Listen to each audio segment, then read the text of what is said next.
Hello YouTube. So in this video I'm going to be going over some more questions about this Enduro e-bike I'm riding.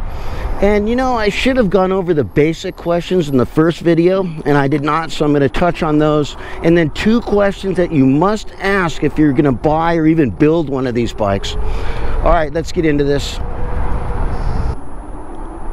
Okay, and probably the number 1 question I get is about range. The real range, and when I say real range, I mean no pedaling and just riding normal, is 42 miles for this bike.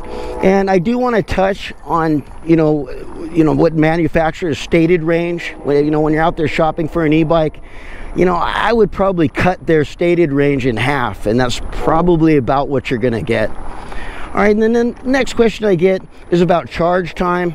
My normal charge time at 10 amps is about 2 hours. If it's really dead, then it's going to be 3 hours. And I get a lot of questions about weight, and while I've never weighed this bike, comparing it to the Onyx, which weighs 150 pounds, I'm going to say 200 pounds is a really good estimate for this bike. And then speed, I'm sure as you all know, flat ground, 66 miles an hour is the speed. And then I get a lot of questions about my settings, my controller settings. And I'm going to go ahead and put those up on the screen right now so you can take a look at them. They're just what it came with. I never changed any of them. All right, and then another question, a lot of questions I get is about price.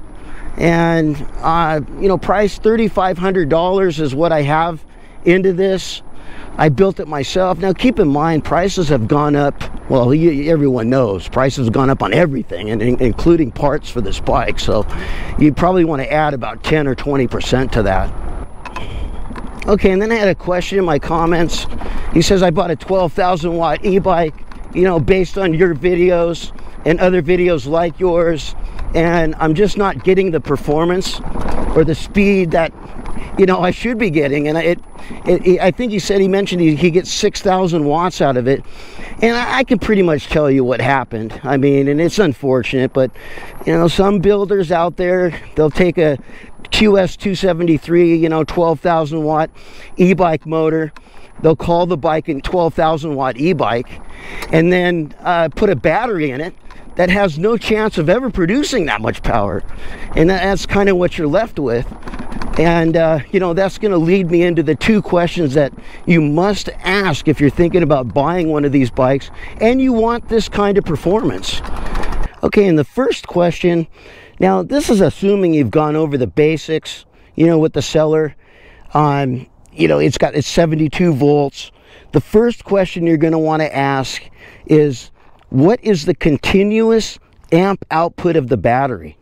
Okay, and you want that to be at least 150 amps. I'd rather see 200, but it's fine because along with that continuous amp rating, you have a burst amp rating, and that's usually going to be, it's probably could be 200, 250 right in there. So that's going to give you the headroom that you need. And then the second question you want to ask is, what is the continuous amp output of the controller? And again, you want that at least 150 amps. And if you got those 2 things together, I mean, you should be getting this kind of performance. At the end of the day, it's really the battery and the controller are pretty much going to define your power. I mean, if you have, a battery putting out 80 amps, it doesn't matter if you put a 1,000,000 amp controller on there and a gazillion watt motor. It's not going to matter. You're still going to be, down there 5,000 to 6,000 watts, because that's all the battery can put out, and that's very important. And and then the controller could become a bottleneck. You got enough power coming out of the battery, but then the controller is a bottleneck because you only have an 80 amp controller. So both of those together, that'll get you your power. And the motor, you can go QS205, QS273. That doesn't really matter. Either one of those will be fine for what you're doing. So just make sure those 2, you've got the power out of those 2, and you'll be good to go. Okay, and then the next question I get is, will you build me a battery? And you know, no, I don't build these batteries professionally. I only built this one battery, and you know, it's dangerous. Let's face it, these things catch fire, they explode.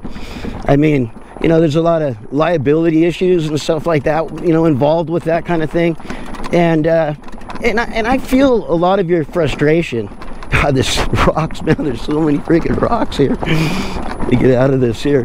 But I feel your frustration because these batteries, they're a bit of a unicorn. I mean, they're hard to find, and you know, they're expensive. And let's talk about price for a minute.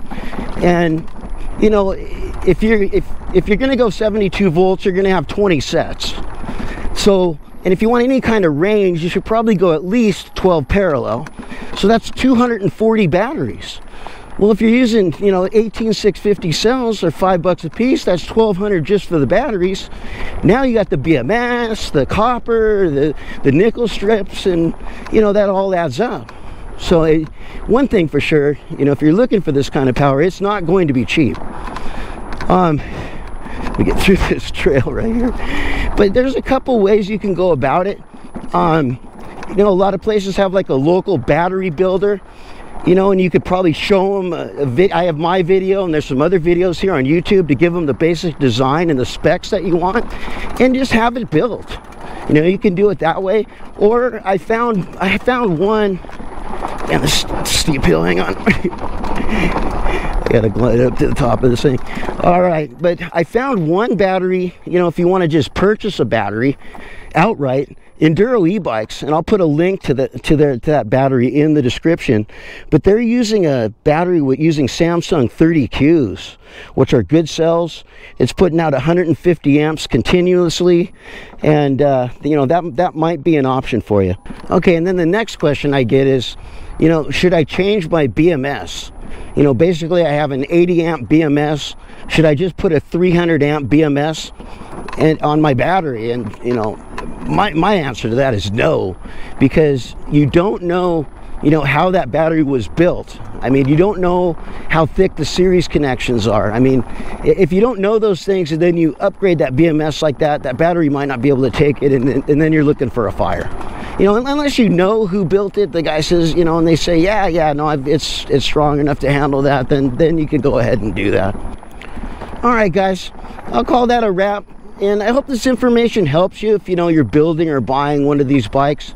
And thank you for watching. And if you have any questions, go ahead and put them in the comments. And I hope to see you next video.